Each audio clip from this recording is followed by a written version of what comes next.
Welcome back into the Lions247 Podcast. I am Tyler Donahue. Happy to be with you once again. A bunch to get into here on the latest episode. There hasn't been an episode lately where there isn't a bunch to discuss. We'll have Tyler Calvaruso on in just a moment to break down the latest in Nittany Lions recruiting. A big pickup on Wednesday afternoon for Penn State at the receiver position with Tyseer Denmark, a Philadelphia standout, coming on board. That actually happened during a Nittany Lions camp that we were covering at Penn State team facilities. We'll talk about takeaways from that camp, some new offers. There were committed players involved there as well. We're also going to get into a preview of the first matchup for Penn State in the 2023 schedule. September 2nd, West Virginia comes to town for a primetime showdown on NBC.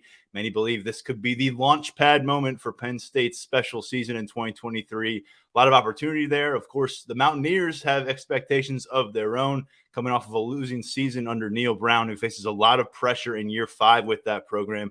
We're going to get a lot more information on where West Virginia is right now ahead of their preseason camp, storylines to know, players to know, also some players with Penn State connections that we're going to get updates on, all from one of our 24/7 Sports West Virginia insiders here a little bit later in the episode. But we begin with recruiting as the main dish here on the podcast, as it has been for some time. And Tyler Calvaruso, we had a wonderful time chatting on the last episode. You followed up Luke Reynolds, who joined us, the top 100 overall tight end prospect. We had a great conversation with him. But as we alluded to, the Tyseer Denmark commitment was incoming.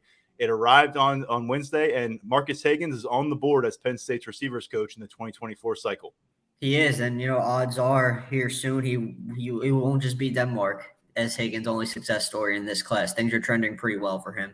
And yeah, this is one we saw coming pretty much since last weekend once Denmark made it to campus. All the effort that Penn State put in behind the scenes with Tyseer Denmark, it continued to pay off. And this was kind of, culminated in a perfect storm for Penn State with him getting on campus for the official visit, backing off that Oregon commitment, and then popping for Penn State on Wednesday. So Marcus Hagans on the board, looking like there's some more good news to come on that front sooner rather than later. But, you can't really sell short this get for Penn State. Tyser Denmark, he's electric. We've seen him in person in a 7-on-7 setting, and he was lighting it up. His junior year tape is pretty impressive. Talking about almost 1,000 receiving yards, double-digit touchdowns, more than 50 catches. So it's not just a 7-on-7 player. He's getting it done in the pads as well, and obviously a Philly kid. So it's a big get in a lot of ways for Penn State, and they're excited to have him on board and keep the ball rolling at receiver.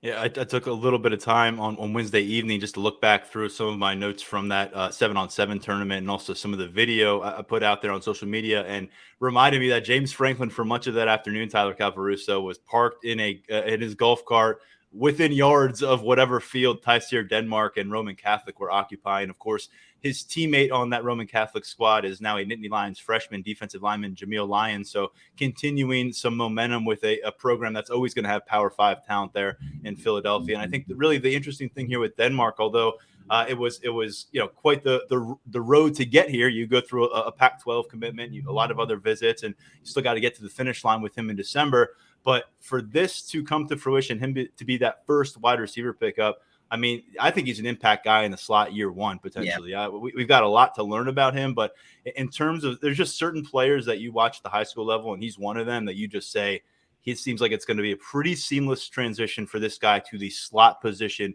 at the college level. And I think he's going to have a chance to come on campus. I have no idea what that position is going to look like by the time he's around. We got a lot of unknown commodities there and a lot of young players, but Tyseer Denmark, to me, and I'm going to have a strong disagreement with our 24/7 Sports rating on him right now. It's down to a 3-star. He's a composite 4-star. Our guys do fantastic work in the rankings council, and I don't poke holes, and it's really hard to poke holes in what they do, but I'm going to have to push back against it a little bit here. From what I've gathered, I think Denmark's a 4-star talent. I know that there's a lot up for debate in that with our rankings council right now, and not everybody was necessarily on board with the demotion from 4-star to 3-star, but I think he's a blue chip prospect, and we'll see if it sorts out that way in our ratings. But right now he's there in the composite, and I know the Penn State staff feels that way about him. Yeah, I'm in agreement with you, to be completely honest. I think he's a little bit better and has a little bit higher of a ceiling than our rankings right now might indicate. And, you got to keep in mind with the way we do our rankings here, some of it is projection to the next level beyond college as well. It's projection to the NFL as well. So that's also taken into account. But, just based on what I've seen off Denmark, and like you said, him in the slot, that's a perfect fit. Penn State has prioritized him as such. That's been the pitch to him throughout. You can come play in the slot, make an impact on the inside.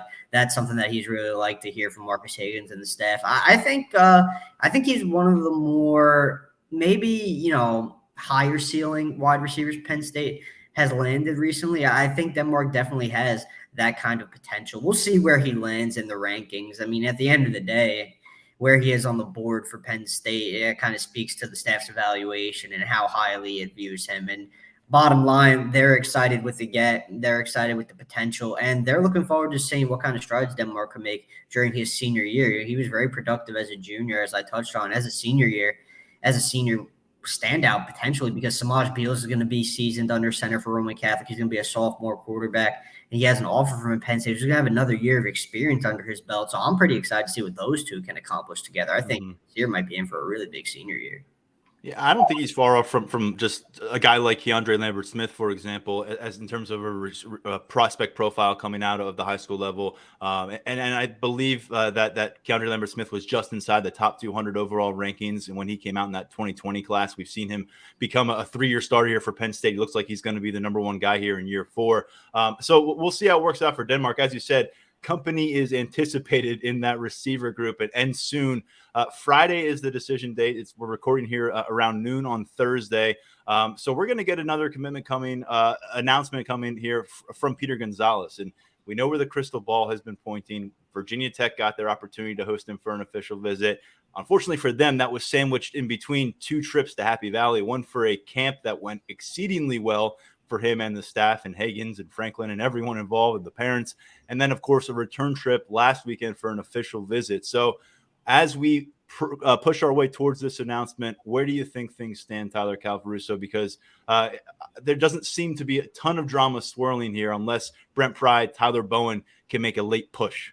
No, I think this is going to be a drama-free decision for Peter Gonzalez. We've been saying it for weeks now. It's kind of clear where this one is heading. He makes it to Penn State for that camp during the first weekend of June, and things went so swimmingly. He gets the official visit. He had the official visit locked in beforehand, and then, makes it back to campus. Things went really well. He was made to feel like a priority, which he has been for a while now.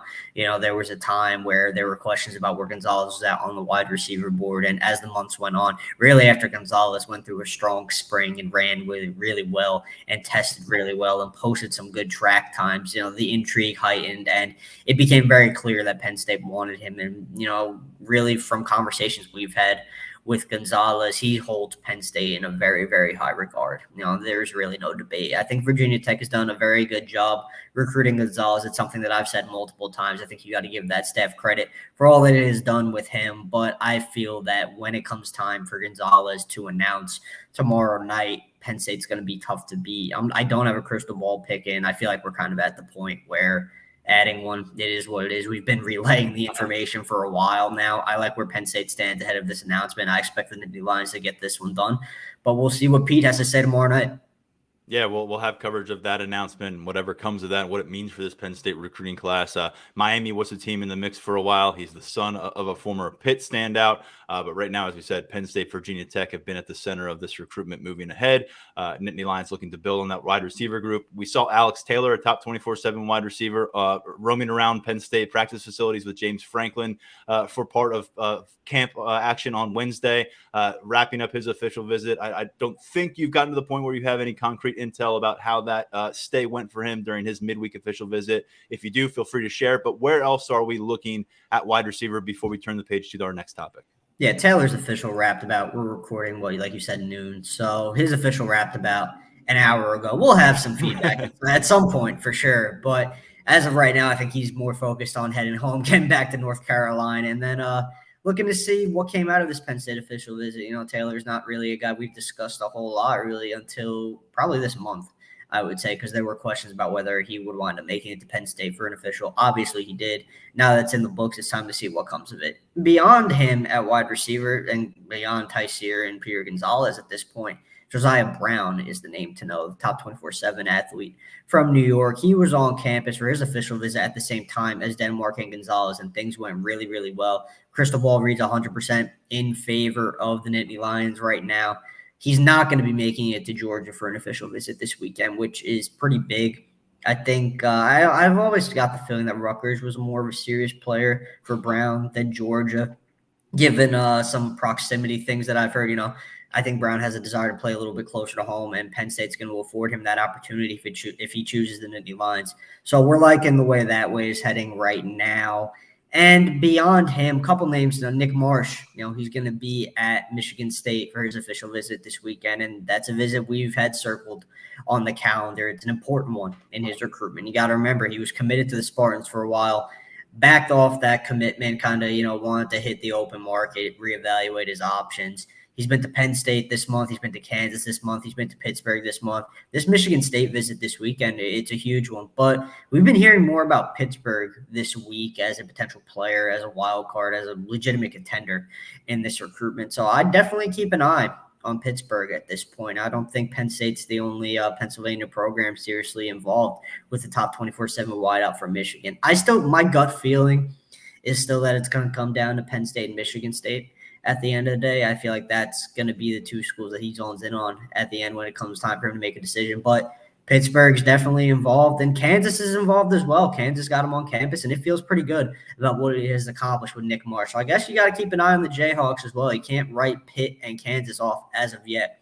Dre Hawkins, top 24/7 wideout from IMG Academy. He's going to be on campus this weekend. It seems like the conversations inside of Lash are leaning more towards him being a take at this point in time, which – it's always been a little bit split, just given Hawkins' stature, size concerns. There's no debating his speed. I mean, his testing numbers speak for themselves. His 40 that we watched him run last summer, I mean, it was ridiculous. He's a blazer. There's no doubt about that. But it seems like right now Penn State will welcome Hawkins into the class. Right now, I've still been led to believe that Penn State holds a slight edge over Florida for Hawkins, but Florida has really, really closed that gap during official visit season, really the weeks and months leading up to official visit season as well. Florida did a really good job of closing the gap. So right now I would give Penn State a slight edge. And if it does have to, overcome Florida while Hawkins is on campus this weekend, I don't think that's something that is insurmountable. I think Penn State has put in enough good work with Hawkins. I think his relationship is in a good enough place with Marcus Hagans where if there is a deficit that it has to overcome, it's something that the staff can handle. And then we got to touch on Chance Robinson as well, top 24/7 Miami commit. He's going to be in Coral Gables for his official visit with the Canes this weekend. And really for that staff down there, it's all about keeping them on board because Florida and Penn State have been coming hard. I still would say that if Robinson is going to make a move, I think Florida is more likely than Penn State on the flip front right now. But Penn State is still very much right there for the St. Thomas Aquinas standout. So that's really all at wide receiver right now. Jalen Hornsby looks like he's going to be heading to Texas A&M, so I'd probably write that one off at this point. And, there's always a potential for some late bloomers as well. But right now, that's pretty much the state of Penn State's wide receiver board. Tremendous breakdown there, Mr. Calvaruso, in terms of a constantly evolving wide receiver board here. And it's pretty remarkable that this could go from a circumstance where, hey, where's that first commit at the position to, and maybe within a few weeks, oh my gosh, is there room for another wide receiver in this class? I mean, that's where you're looking at that kind of explosion potential within this position group. As we've already discussed, you may be at a duo by the time you get to the weekend and building off of that as official visits wrap up here in the month of June and players start to really sit down and decide what they want to do with their college plans. Let's shift over to defense and get back to crystal balls, which was a big subject for us on the last episode of this podcast because they've been flying around at 24/7 Sports in favor of the Nittany Lions. Couple really interesting ones popped up here on Thursday from Brian Doan, our close friend and national analyst, both impacting the defensive line where, as we've said, Deion Barnes feels like he's about to be go for launch with this recruiting cycle. Two picks that I've been pondering myself as well. You got one for the top 24/7 defensive lineman, Benedict Ume from Avon Old Farms in Connecticut. And you got another for an in-state target, David Polipale. So I'm right on track with Brian with those picks. I think Penn State is definitely trending in the right direction with both of them. Ume got him on campus last weekend for his official visit. And the goal for the Penn State staff really was to sell the high level of football and also be able to reel in a high level degree and get a high level of education in state college. I think that was a pitch that really resonated with Ume and his family. He's going to be at Stanford this weekend for an official visit. And it's definitely one. I've been saying it's definitely one to keep an eye on given his emphasis on academics and his recruitment. But I think think Penn State has pitched well enough with Ume to be his pretty clear leader at this point in time. I'm not sure it's something that Stanford could overcome. And then with Poly, it's definitely flipped from Michigan to Penn State at this point. Penn State is definitely his leader right now. He's going to be at USC this weekend, so I'm going to be holding off on flipping my crystal ball prediction because I do want to see how that visit does play out. Like I mentioned, I believe I mentioned it on Tuesday. I'm pretty sure I did. Getting out to USC, West Coast program, there's some Polynesian influence there. So I think that's definitely something to watch. Once Poly gets around that, how does he respond? How does he feel in Southern California? But I think we're kind of at the point where with Poly announcing his decision on July 1st, I think Penn State's in the lead, and it would take I don't want to say a big effort from USC to kind of turn the tide, but I think something pretty significant would have to happen during his official visit for him to change his line of thinking, given the fact that proximity, location, close to home, those are factors weighing on Poly's mind as he comes to a decision. And I think Penn State has really surged ahead for all three of those reasons, plus the things that Deion Barnes has done, emphasizing Poly and prioritizing him more recently and making him feel comfortable and the Poly family feel comfortable at Penn State. Those were things that Penn State really shored up while he was on campus for his official visit during the first weekend of June. So Nittany Lions are definitely trending for those two. We might see some picks on my end soon. I got some things to sort out, but as it stands right now, Ume and Poly definitely names to keep an eye on as the defensive line class fills out. Oh, you're such a tease with those crystal balls, Tyler. and Xavier Gilliam kicked off this defensive line class, the first official visit weekend of June. And as we said, wide receiver, it feels like this is really the area of focus. It's been that way for a couple of weeks. We've talked about it, and now building the momentum that we've now seen it impact that wide receiver with a tangible result in the form of a commitment. Stay tuned here in the next, remaining 8-9 days of June, and we'll take a look at those positions once again and reevaluate. Let's get into some camp takeaways. We were back out on the field.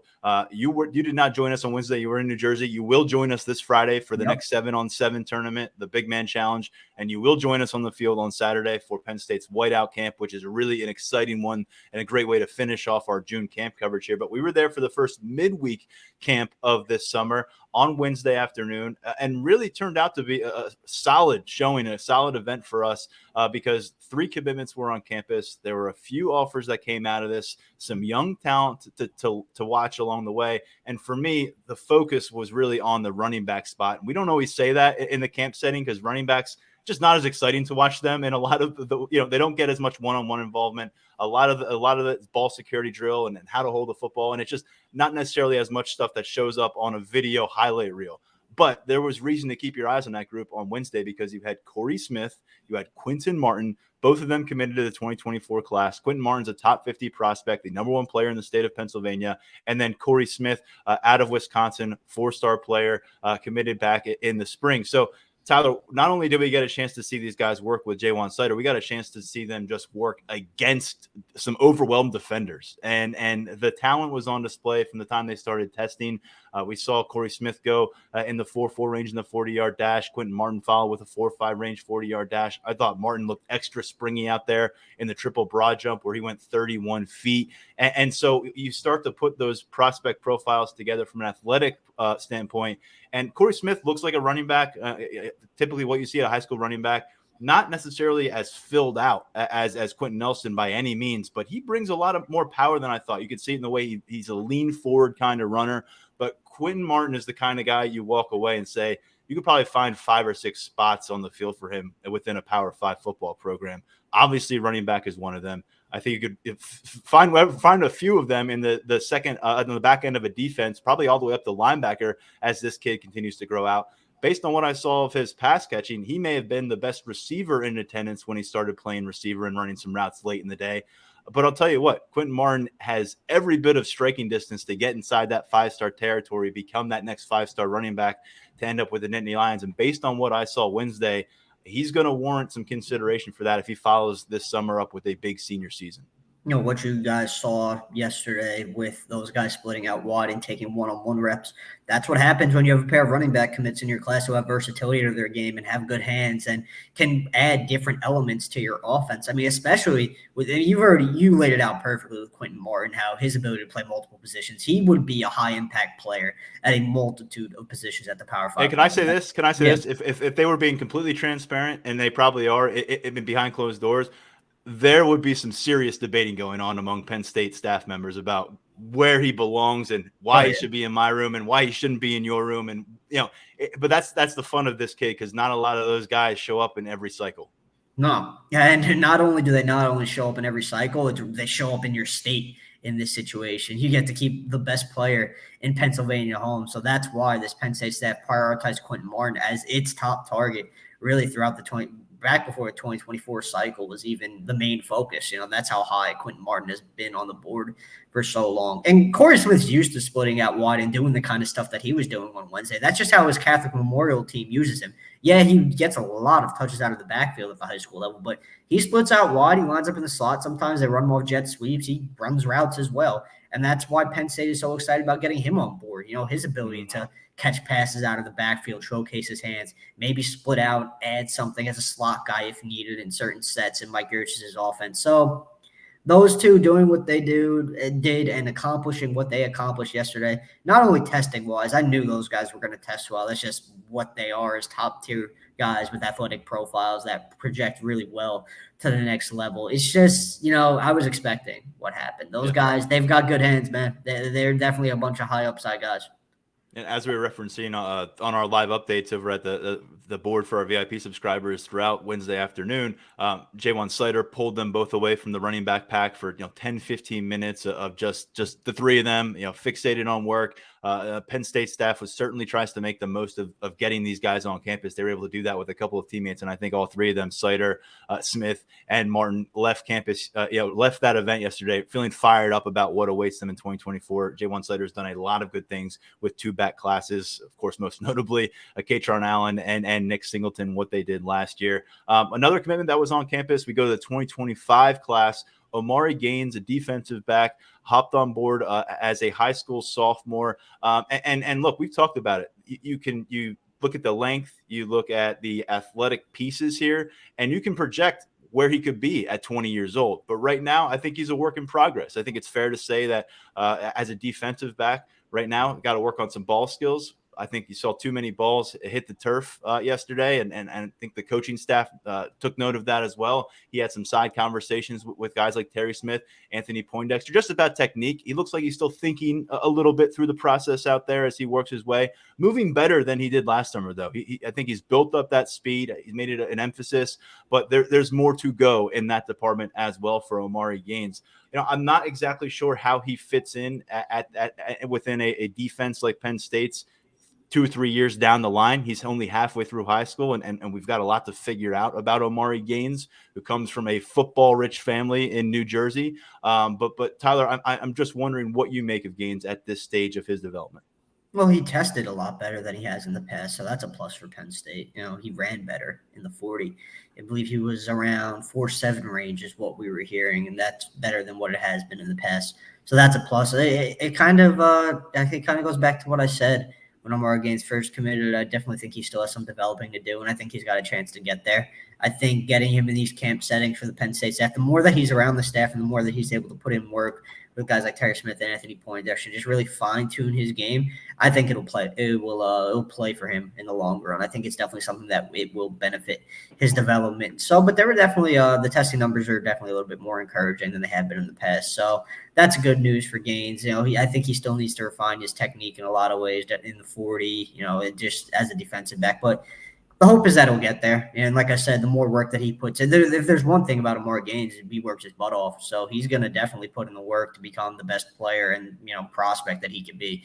So that's always a good trait to have out of a youngster. And I think the Penn State staff, getting him back on campus is a big deal. You get the chance to put more work on him, give him some advice, send him on the right path as he heads back to Jersey to get ready for his junior season at Shabazz High in Newark. I think he'll be looking to accomplish a lot at that public school program, and I think it'll be good for his development. He can focus on really fine-tuning and detailing a lot of his game. Yeah, and he did seem to take coaching well. Again, a lot of conversations out there. He was toward the front of the line, if not at the front of the line, in those defensive back drills throughout the afternoon. And this is a guy that, I mean, where's he going to be next summer when he comes back to campus? He could be 6'3", 185 pounds by then. Exactly. I'm really interested in where he is going to go from this point forward within this Penn State's class of 2025. I thought the best defensive back overall in the afternoon was Elbert Hill, who is just a rising sophomore at Archbishop Hoban High School out in Akron, Ohio. The Power 5 offers are coming for him in a big way. Ohio State's already on board. You've got Miami on board. And now Penn State has joined the party after this camp appearance. Tell you what, he was tremendous. He flashed the speed in the 40-yard dash going 4.5 range. He's got some burgeoning physicality. As a guy who's already, pushing around 5'11" as a rising sophomore. So I think you start to put the pieces together here. And I know we don't have ratings out for that 2026 class down the board yet, but I'm imagining a top 100 prospect profile type of player here in Elbert Hill, who just went out there and allowed very little separation in one-on-one drills and roamed around the field like he was a seasoned high school senior, and confident leading those drills as a guy who's only got one season of high school under his belt. So when you're doing that in front of a Power 5 staff, you have my attention. And I just want to finish off with a couple more offers before we get to our next guest, Tyler Calvaruso. Texas wide receiver Kelshawn Johnson comes up, puts on a show, gets an offer. And also, this is like sounds crazy, but it's not that crazy anymore in college football recruiting. 2028 quarterback Chris Vargas is on the board for Penn. It's still wild. So three offers there to kind of dissect for you. I know you'll have more at Lions247.com. Before we wrap up, what do you make of those? I mean, that's just hearing 2028 again just threw me. It's like, oh my God, 2028. Jeez, man. Well, we'll see where that kid's at in his development a few years down the road. It's definitely an intriguing offer because, given my time covering Boston College, I still talk to some people up in Massachusetts and New England, and they're pretty excited about Vargas' potential. I think he could definitely be a guy. And St. John's Prep has produced some high-level talent before. We just saw Jonel Aguero go off to Georgia it was either a couple cycles ago or last cycle. I don't even remember at this point. I believe it was a couple cycles ago. He was a high-level recruit coming out of St. John's Prep in Massachusetts. So Vargas will definitely be a name to keep an eye on, and we'll see what other offers roll in for him. I'd expect a lot of regional schools to sniff around and display some interest. And then the 2025s and the 2026s who were on campus yesterday. I mean, starting with, the Texas wideouts that were in town, talk about speed. I mean, those guys can run.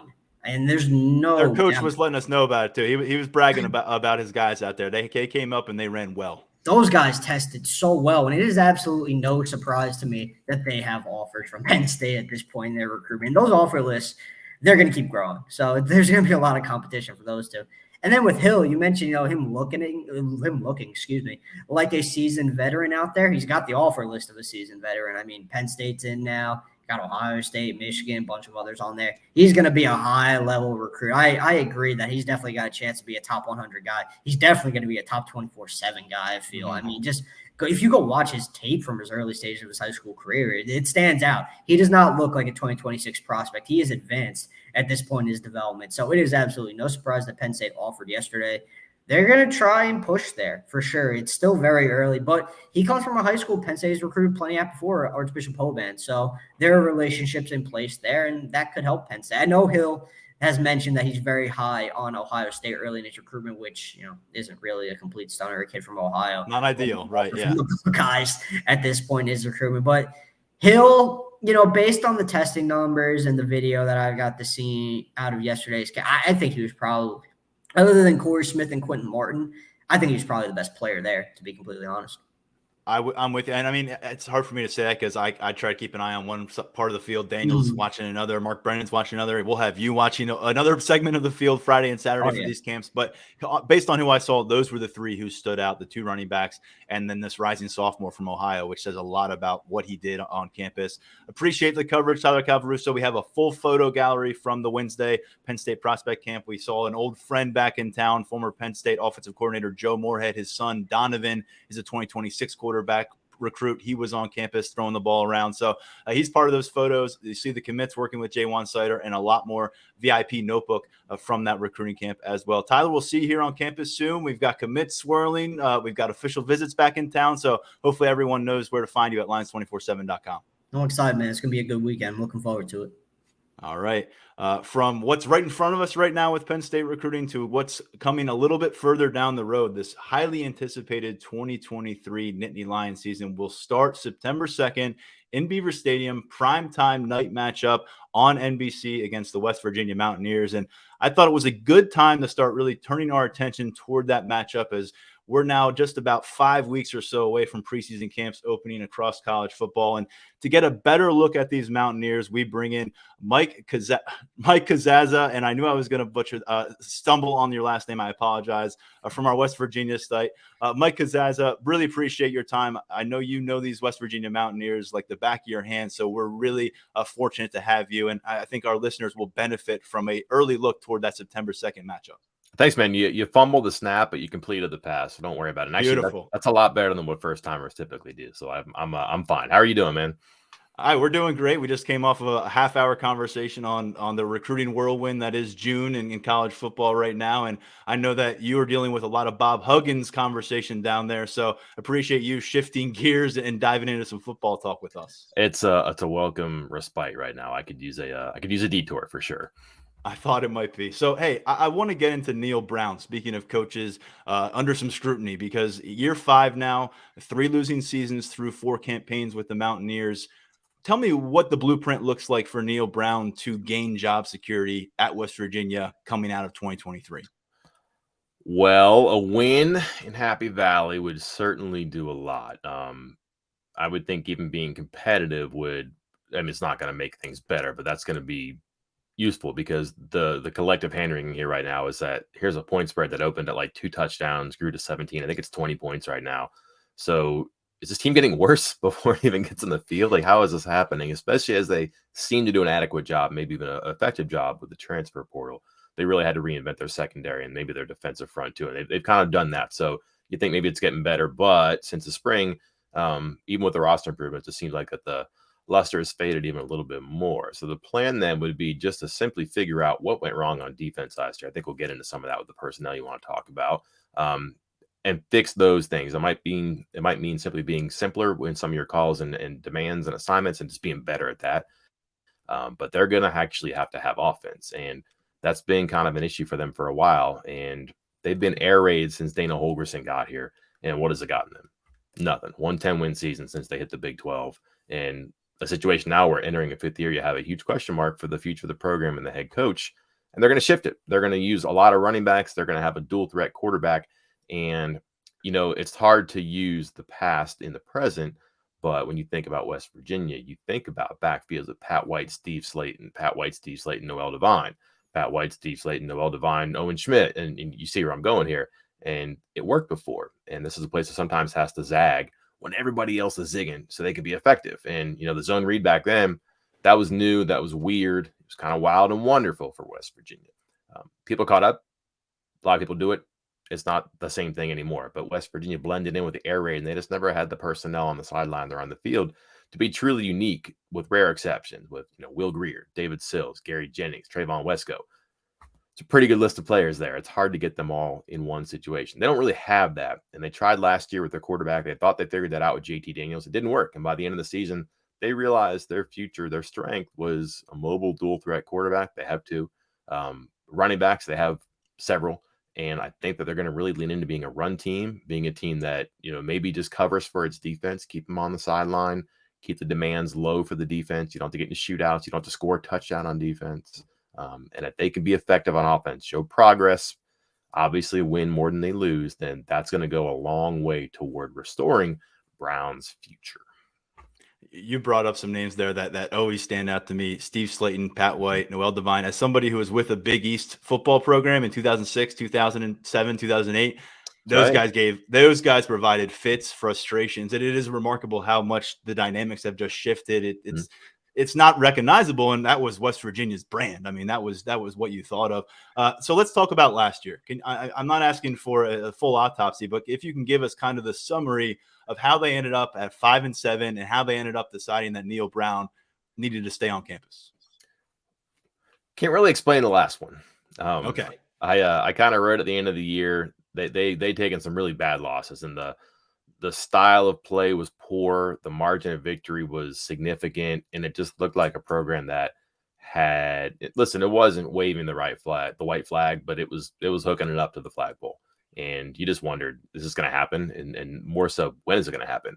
And what I kind of thought to be true, and I think this is sometimes true in college athletics, is that sometimes schools are reluctant to make a change until the head coach leaves you with no choice. And when a guy like Neil Brown, who everybody really likes, does things the right way, has all the stuff, like he comes from like central casting, so to speak, especially at West Virginia. He has some Appalachia roots. He fits in here. And again, it was like a sliced bread hire. Everybody was really happy or surprised that West Virginia got Neil Brown. So what happened? Who knows? It just didn't work.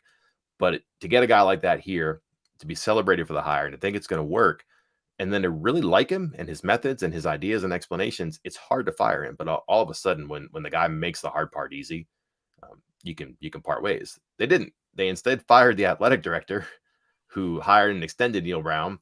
And then you're thinking, okay, that's the wagon.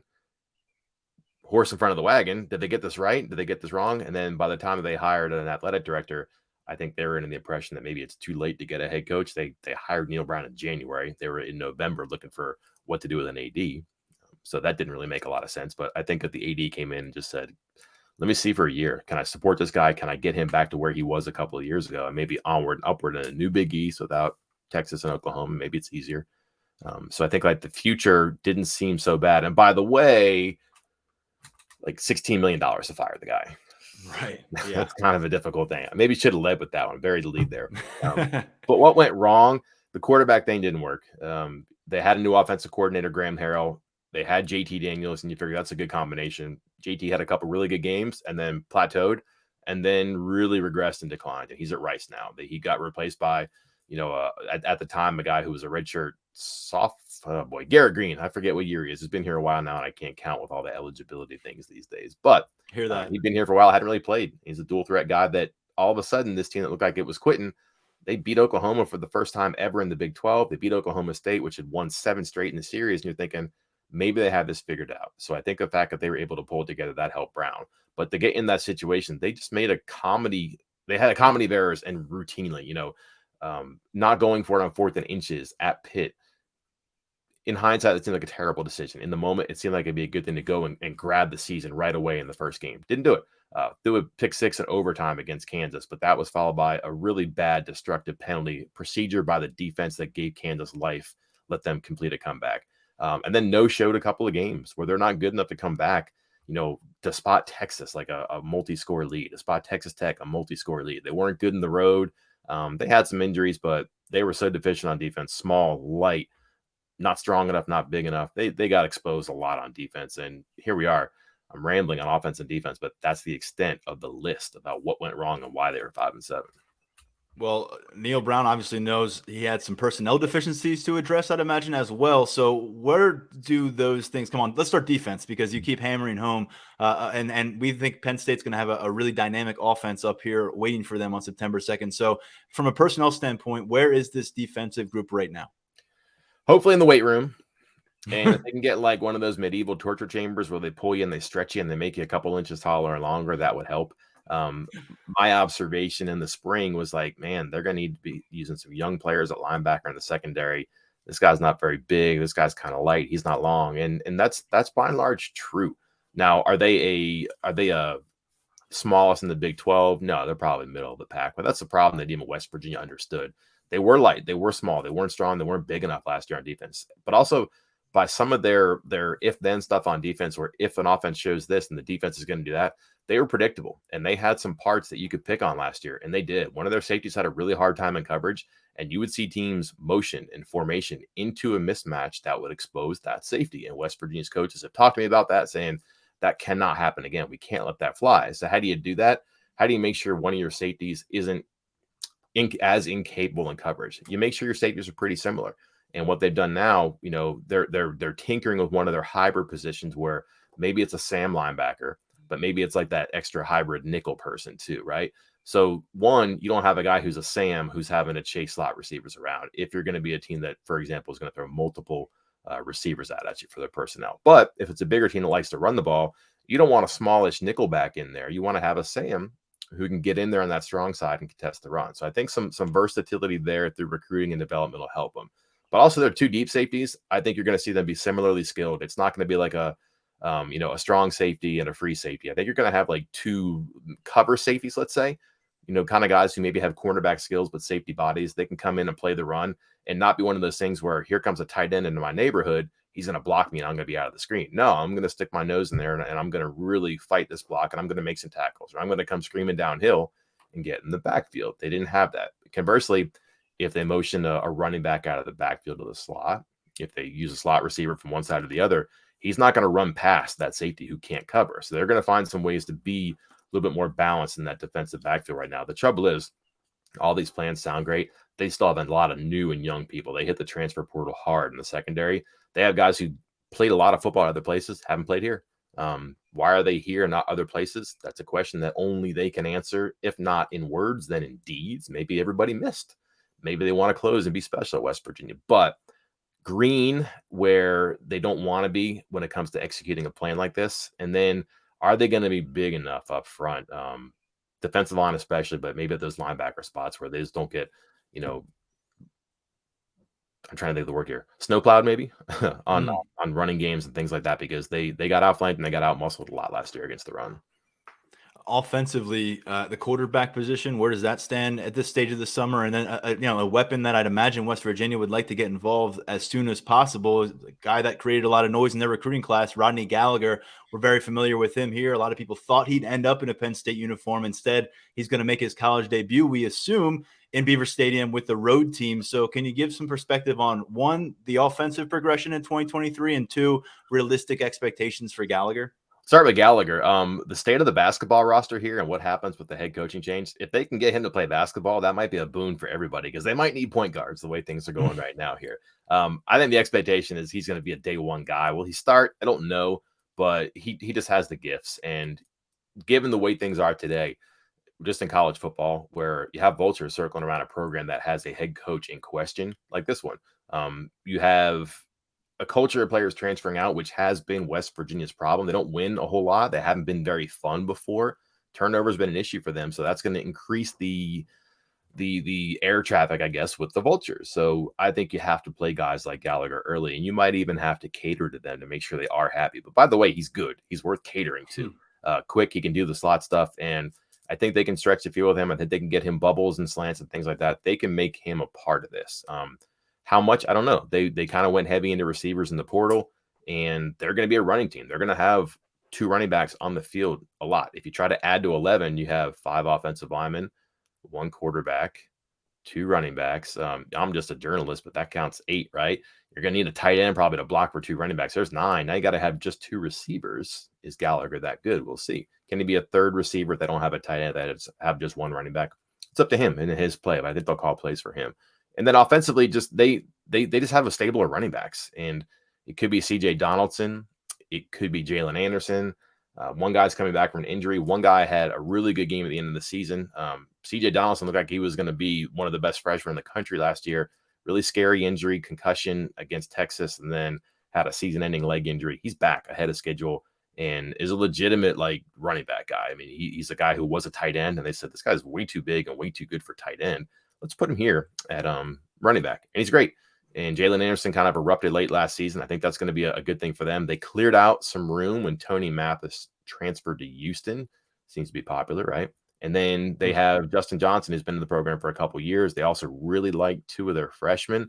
The guy that may be familiar to the audience here, Jaheim White from York, Pennsylvania. He's kind of a cool story. He kind of had a viral recruiting camp video. And then he got a scholarship offer out of that because he was so good when he was here. But they also have a kind of a sleeper, a kid from a small, sleepy town in Florida named DJ Oliver. He's like 6'2", 240, but he runs fast. He's a sprinter. He does hurdles and stuff like that. Just didn't do the recruiting stuff in like as passionate as everybody else did. And West Virginia found him and got him. So they have a way to get 5 guys into a game somehow. Will it be? I don't know. But big guys, little guys, veterans, newcomers, inside guys, outside guys, they're going to be committed to this because of the personnel and the plan. But I think that their idea is they'll be successful at it too. And if they can get some RPO stuff, some read option stuff, now you bring Garrett Green, the quarterback, in. He's going to be your starter, I think, just based on the spring performances. If not, a 4-star Nico Marchio, who was one of the more coveted freshman quarterbacks. That wasn't like a top flight, I'm going to Alabama, I'm going to USC guys.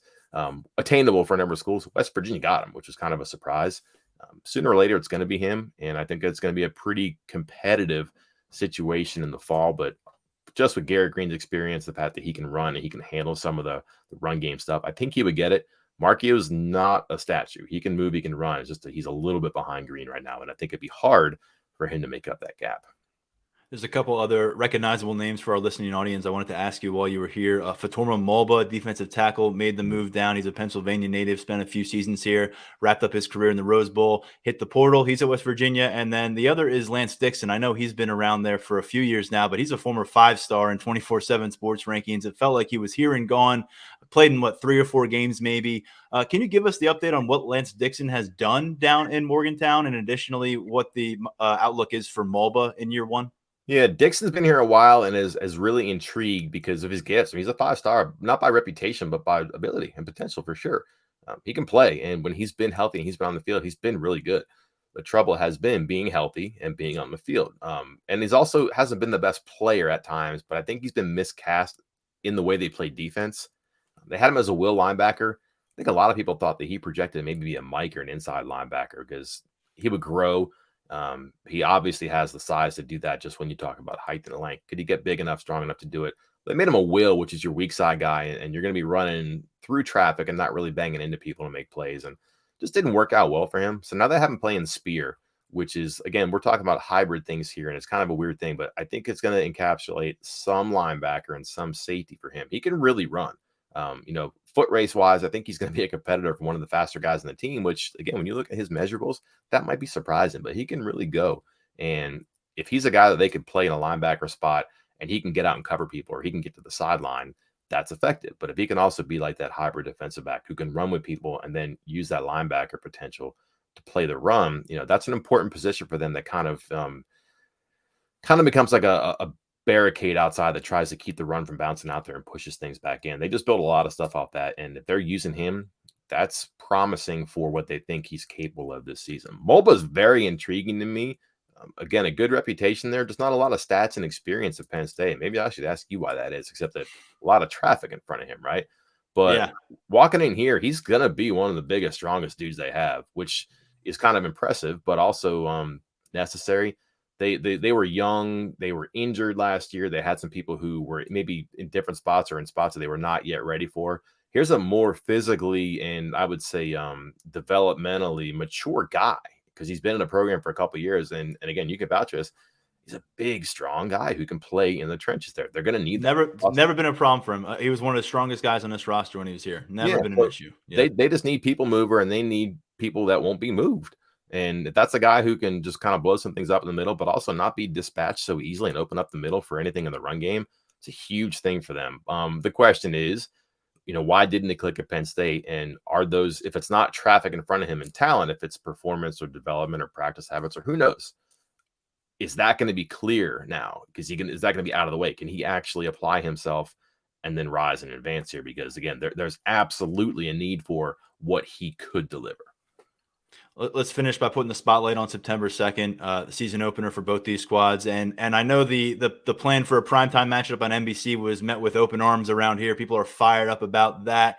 Neil Brown, there's nowhere to hide when you're on the hot seat, but there's certainly nowhere to hide when you're in this kind of a setting week one. It's a game that's going to be built up quite a bit by a national audience leading up to it.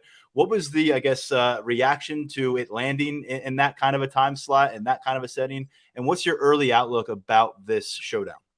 It's sad, Tyler. This should be something that you throw a parade for in the offseason.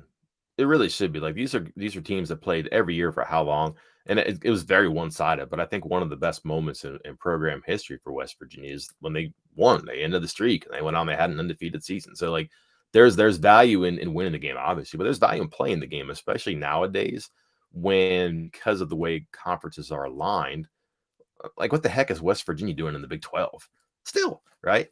But you don't have these opportunities, and to have this lined up and then everything you just talked about, like prime time, you're the marquee game at that spot, but also it's the first Big 10 game. Penn State's going to be what, top 10, maybe top 5 team in the preseason there. You just be looking forward to this all year.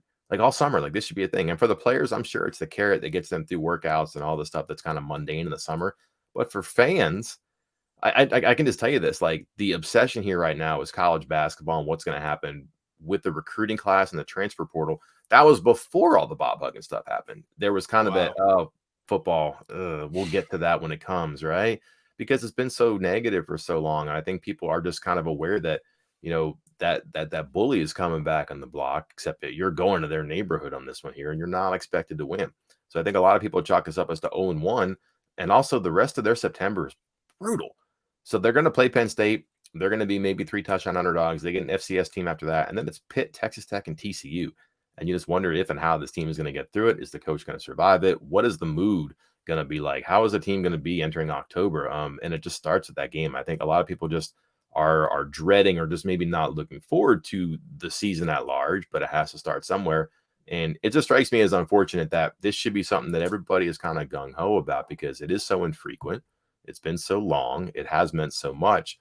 And to reboot it should be something you kind of really anticipate and can't wait to arrive.